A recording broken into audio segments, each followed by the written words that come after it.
final. Après l'ouverture des sceaux, c'est l'âge final. L'âge de la pierre de fête. Les jours de la pierre de fête, appelés les 8e jours. Parce qu'il n'y a pas le 8e âge, mais il y a le 8e jour. Tous les élus ont désiré voir cette heure-ci, l'âge final. Toute personne qui a existé sur la terre a désiré voir cet âge-ci. L'âge où Jésus-Christ sera révélé sous la forme de la pierre de fête, sous la forme de l'épouse, dans le mystère de la seconde venue de Jésus. 1 Corinthiens 9, 24. L'âge du couronnement, où nous serons couronnés. Ne savez-vous pas que ceux qui courent dans les stades courent tous, mais qu'un seul remporte les prix? Courez de manière à les remporter. C'est l'âge où quelqu'un va remporter les prix. La course a commencé depuis qu'Adam a été chassé du jardin d'Éden. Nous courons pour rentrer dans le jardin d'Éden. Mais il y a un seul qui sera là, qui va appeler pour que nous puissions aller dans l'enlèvement. L'épouse finale. J'appelle souvent l'épouse Oméga, l'attribut femelle de Jésus-Christ. Un seul va remporter les prix. Un seul va soulever la coupe. Ça veut dire l'accomplissement, la pleine et complète rédemption. La possession légale de tout ce que nous avons perdu depuis la chute. Il sera la manifestation. La coupe, c'est quoi? Ça veut dire que c'est Adam restauré dans le jardin d'Éden. Pas de mort, pas de vieillesse. Il sera comme Adam, lui et sa génération, et ses auxiliaires, et ses fils et l'homme qui forment la pierre de fête. Ils seront comme Adam avant la chute. Il n'y a même pas à discuter sur ça. Ils vont rentrer dans la phase du jardin d'Éden. Amen, amen, amen. Quand le pape américain sera au Vatican, c'est pendant cette période-là. Hébreux 11, 40. Dieu ayant en vue quelque chose de meilleur pour nous, afin qu'il ne parvienne pas sans nous à la perfection. Dieu avait réservé quelque chose de meilleur pour nous. Nous qui, la dernière génération qui sera sur la terre, après l'ouverture des cieux, la dernière génération dans l'âge de l'épouse, la génération qui vont recevoir la pierre de fête, qui seront eux-mêmes la pierre de fête incarnée, manifestée dans la chair. Ils sont la dernière carte de Dieu. Tous ont cherché voir cet âge. William Branham, là où il a désiré voir cet âge. La dernière surprise de Dieu. Depuis le commencement, Dieu avait parlé de cet âge, de la pierre de fête finale. Les saints de l'Ancien Testament, les 7 Nouveaux Testaments, les 7 messagers dans le Nouveau Testament, tous ont les yeux fixés sur la terre, sur l'âge final. Tous ceux qui sont dans la 6e dimension, que ce soit les 24, les saints de l'Ancien Testament, que ce soit les 7 paradis, les 7 du Nouveau Testament, tous ont les yeux fixés sur l'épouse finale qui est sur la terre. Amen. 1 Roi 10, 24. Tout le monde cherchait à voir Salomon pour attendre la sagesse que Dieu avait mise dans son cœur. Vous voyez? Tous les saints ont cherché à voir cet âge final, l'âge de la seconde venue de Jésus-Christ. Tous. Jésus a dit ici, il y a ici plus que Salomon. Lors de sa première venue, lors de sa seconde venue, ici sur la terre dans l'épouse, il y a ici plus que Salomon. Le même Jésus-Christ, le même hier, aujourd'hui, éternellement. Aujourd'hui, sous la forme de l'épouse. Sur la terre, sous la forme du Saint-Esprit, agissant au travers de son épouse, pour conduire l'épouse, l'église épouse dans l'enlèvement. Quand Christ, l'être glorieux, va s'incarner dans son attribut femelle dans l'épouse, pour clôturer la fin de la dispensation des nations, tous les Moïse, les Élie, tous les prophètes qui sont assis aux tribunes, ils regardent ceux qui sont sur les terrains en train de jouer. Ça veut dire ceux qui sont sur la terre, sur les terrains en train de jouer les dernières prolongations. Parce que les 7 âges sont terminés. Nous sommes maintenant à la dernière prolongation qui est le 8e jour. Les fils, elle et la Elohim fils, tous vont se rajeunir, tous seront sans tache ni ride, tous seront de la divinité, avec quelque chose de meilleur. Ils sont les fils de la tente, de la vision de la tente, les habitants de la tente, la vision de la tente. Parce que ces fils-là font partie de la vision de la tente. Exode 31, 11. L'Éternel parlait à Moïse face à face comme un homme parle à son ami. Puis Moïse retournait au camp. Quand Moïse venait, il entrait dans la tente. Dieu parlait à partir de cette tente-là. Sa voix sortait. Il parlait à Moïse sur les propitiatoires. Dieu parlait à Moïse comme un homme parle à son ami. Puis Moïse sortait de la tente pour retourner au camp. Mais son jeune serviteur, Josué, fils de Nun, amen, ne sortait pas au milieu de la tente. Lui restait là. Quand Moïse sortait, lui restait là, dans la tente. Alors, le fils de Dieu qui forme la pierre de fête dans l'âge de l'épouse, ils sont les Josué. Josué, leur type, Frère Branham l'a dit dans la parole parlée, la sémence religieuse, la sémence originelle, dans Prends ta plume.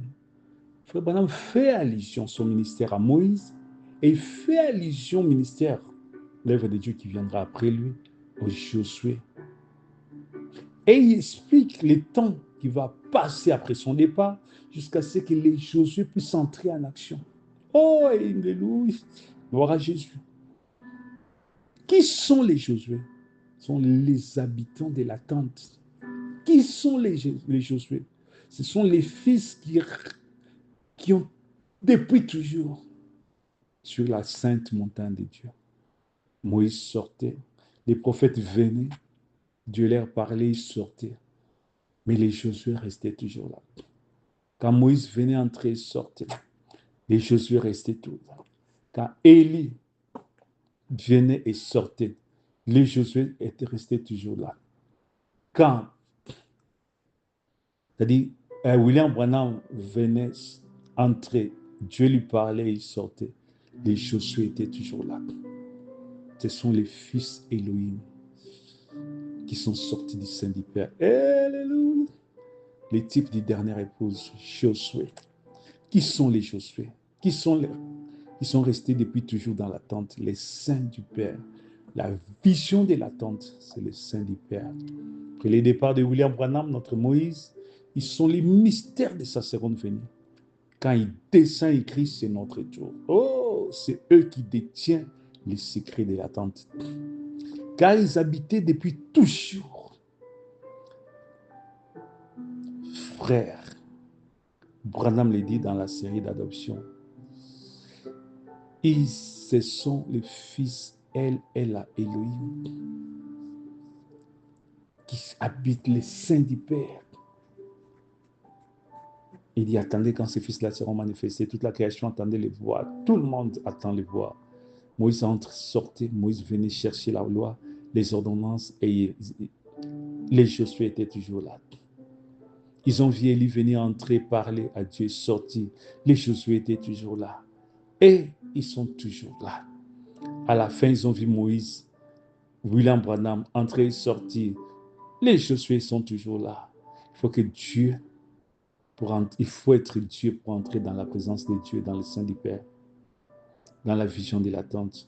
Pour entrer là, où il dit, je te rencontrerai là. Ce lieu s'appelle, je te rencontrerai là. Où? Dans l'attente. Là où? Ça sera le troisième pôle. Le troisième pôle final. Parce que Frère Branham a accompli la première partie du troisième pôle. Maintenant, la deuxième partie qui est le troisième pôle final. Le troisième pôle final de la complète rédemption. Il faut être divin pour entrer dans ce lieu de rencontre. Et ils étaient toujours là. Vous allez remarquer. Oh, c'est tellement profond, tellement glorieux. Frère Branham, quand il parle sur la vision de l'attente, il utilise une tournure de langage pour expliquer des mystères tellement profonds, uniquement dans la vision de l'attente. Et il dit, et là il sépare, il dit, l'ange de l'Éternel était à ma droite. Et je vis la lumière qui commençait à aller s'éloigner de moi. Il dit, l'ange de l'Éternel, un attribut de Dieu. Cette lumière, la colonne de feu, un attribut de Dieu. Il les sépare. Il dit, ce n'est pas la même chose, ce n'est pas le même être. Mais tous, c'est le Saint-Esprit de Dieu. C'est tellement profond. Les attributs de Dieu. Frère Branham dit clairement qu'il y a une différence entre cette lumière, l'ange de l'Éternel, et l'ange de l'Éternel, le Saint-Esprit. Deux attributs. Uniquement dans la vision de l'attente, le mystère de l'attente. L'ange de l'Éternel était debout à côté de frère Branham et la colonne de feu s'est éloignée. Chaque détail est couronné d'un mystère tellement profond. C'est tellement profond et mystérieux qu'il est monté plus haut. Ouais. La part de frère Branham passe quand il est allé à la gloire en 1965. Aujourd'hui, après le départ du prophète, on comprend que c'était son départ à la gloire. Amen. Pendant que frère Branham se reposait, ça veut dire se repose dans la sixième dimension, les repos de la mort. Exactement comme Moïse qui parlait des choses qui vont arriver après lui. L'un des mystères de l'attente, je te rencontrerai là. Le lieu des racontes. Apocalypse 22, 8, 9. C'est moi, Jean, qui ai entendu et vu ces choses. Quand je l'ai vu et entendu, j'ai tombé au pied de l'ange qui me les montrait pour l'adorer. Mais il dit, garde-toi de les faire, je suis ton compagnon de service. Celui de tes frères, les prophètes, et de ceux qui gardent les paroles de ces. Frère Branham dit clairement que cet ange, c'est un attribut de Dieu. Élie, un prophète, un fils de Dieu. Un attribut de Dieu, c'est un fils de Dieu. Juge 13, 6. La femme alla dire à son mari, un homme de Dieu est venu vers moi. Il avait l'aspect d'un ange de Dieu, un aspect redoutable. Je ne lui ai pas demandé d'où il était. Il ne m'a pas fait connaître son nom, un attribut Elohim. Juge 13, 16. L'ange de l'Éternel répondit à Manoah, quand tu me retiendras, je ne mangerai pas ton main. Mais si tu veux faire un holocauste, tu l'offriras à l'Éternel. Manoah ne savait point que ce fut un ange de l'Éternel. Ces anges de l'Éternel sont des dieux, des fils Elohim. Ouais, ils refusent l'adoration. Quand on veut l'adorer, il a dit non, si tu veux adorer, adorer Dieu. Si tu veux donner l'offrande à Dieu. Voilà pourquoi j'ai dit l'adoration appartient à Dieu, Dieu seul. Une personne qui va accepter l'adoration, il va aller en enfer. C'est le diable incarné. Point barre. Une chose qu'il n'accepte pas, c'est l'adoration. Car l'adoration appartient à Jésus-Christ, Jésus-Christ seul, le Père. Ils font partie des Jean 3,16. En vérité, je te le dis, les nous dont Jésus a parlé dans les Jean 3,16, qui détient le mystère de Dieu, les secrets de Dieu. Nous savons le témoignage de ce que nous avons vu et vous ne recevez pas notre témoignage. Ils sont les nous de Jésus-Christ. Les nous de Jésus-Christ, ils sont sortis de Dieu, ils sont venus dans ce monde. Jean 10, 35. Et si elle a appelé Dieu, c'est à qui la parole de Dieu a été adressée. Et si l'écriture ne peut être anéantie, les nous là, ils sont appelés de Dieu par Dieu lui-même. Hébreux 1, 9. Tu as aimé la justice. Tu as eu l'iniquité. C'est pourquoi, oh Dieu, ton Dieu t'a oint d'une huile de joie au-dessus de tes égaux. Les égaux de Jésus-Christ, ce sont aussi des dieux et des fils Elohim. Tes égaux, ça veut dire que c'est le même Jésus-Christ qui se manifeste, qui se reproduit en eux. Les nous, les fils Elohim. Dieu siège au milieu de Dieu. Psaume 81, 2. Elle et la Elohim siège au milieu des Elohim. David les a vus les jours quand il prie et écrit. Psaume 15, 1. Ô Éternel qui séjournera dans la tente, qui séjournera dans ta tente, qui demeurera sur ta montagne sainte. Un jour, David avait vu ceux qui séjournent dans la tente, les fils Elohim, l'assemblée des premiers-nés,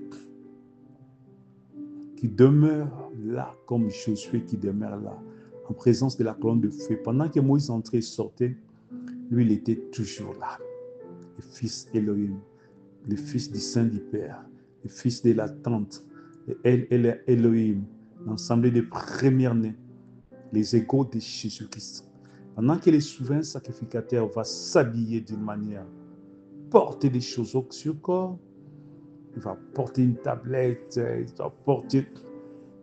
Il y a eu un temps même, on devait mettre une chaîne parce que s'il tombe, il meurt, qu'on puisse les tirer. Pendant que le souverain sacrificateur s'habillait d'une manière pour porter tout ça, mais le fils de Josué restait là, dans cette présence. Ses pensées devaient être pures, il doit se sanctifier, sinon il sera frappé. Vous a tenté de toucher, il a été frappé, mais Josué habitait toujours là-dedans. Quand David les a regardés, il était tellement ébloui. Psaume 15:1. Ô Éternel, qui séjournera dans ta maison? Il s'est posé, il a dit, mais c'est pas possible, aucun homme ne peut pas entrer dans cette présence. Qui va demeurer sur la montagne sainte? Il fait la liste des critères, des conditions pour monter et entrer là-dedans. Celui qui marche dans l'intégrité, qui pratique la justice, qui dit la vérité sur son. Il ne calomnie point. Avec ça, il ne fait point les mal à son semblable. Il ne jette point l'opprobre sur son prochain. Il regarde avec dédain celui qui est méprisable. Mais il honore ceux qui craignent l'Éternel. Il ne se rétracte point. S'il fait un serment son préjustice, il faut être la colonne de feu pour rester longtemps dans la présence de la colonne de feu. Amen. Frère Bonhomme dit clairement, l'esprit humain ne peut pas supporter de rester longtemps dans cette présence. Frère Bonhomme explique qu'il sortait et il marchait quand il entrait dans la tente là. Parce que son esprit était tellement affaibli qu'il ne savait même pas là où il était pour reprendre ses esprits. Il était tellement paralysé spirituellement. Il savait où il se tenait. Mais je suis resté là. Je suis habité là. Ce sont les fils Elohim, l'ensemble des premiers-nés, les fils Théophanie. Je suis faisé de la tente sa demeure. Ce sont les théophanies, celles qui restent dans la présence de Dieu. Son lieu de repos, nuit et jour, il était là, dans la tente. Il faut être Dieu pour rester à la présence de Dieu. Ce n'est pas les hommes, les humains ici sur la terre dont je parle. Vous voyez, ce n'est pas les humains, ça c'est la théophanie. Ça c'est la théophanie, il faut être la théophanie pour... Voilà, ça c'est la théophanie. La colonne de feu qui accompagnait l'ange est sortie pour aller se placer sur cette petite maison carrée, dit clairement William Branham. Écoutez-les encore nous faire des détails. Ils sont les qui est ces Melchisedec. Amen. Vous voyez, ces fils du rein, du saint. Vous voyez, ces fils Elohim. Pour entrer là-dedans, c'est la théophanie.